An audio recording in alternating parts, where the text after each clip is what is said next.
Nag-purchase kasi ako sa TikTok. Maganda pa kasi online shopping sa TikTok guys, kasi kung dumating talaga, ito lang maganda talagang mga product na galing sa kanila.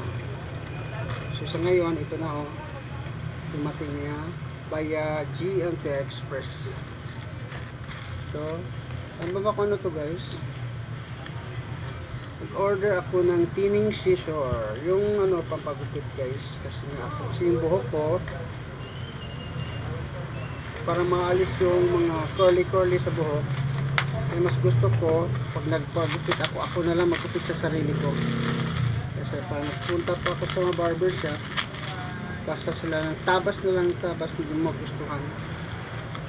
Kaya ang ginawa ko, bumili na lang kung thinning scissor, kasi kung thinning scissor ang gagamitin mo, ano lang naman haplas lang ganun. Kaya ito guys, finally dumating na rin siya. Ito 103 pesos lang guys, dalawang pares, yung isang thinning scissor at saka yung isa panggupit talaga.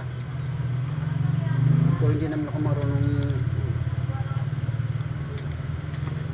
pag-aralan natin magupit.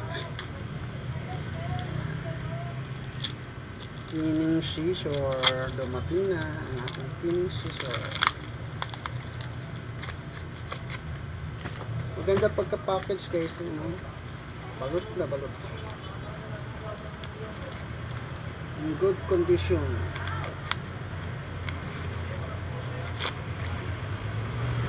Good siya, liit lang, tamang-tama lang. Ito yung gunting. Saka ito yung order ko talaga, kasama lang talaga yung yung gunting na yan. Ito talaga pinakagusto ko ito.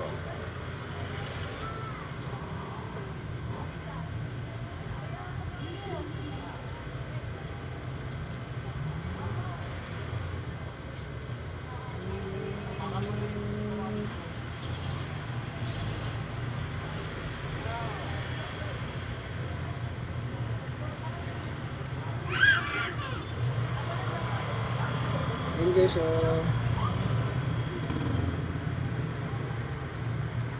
bye bye, thanks for watching.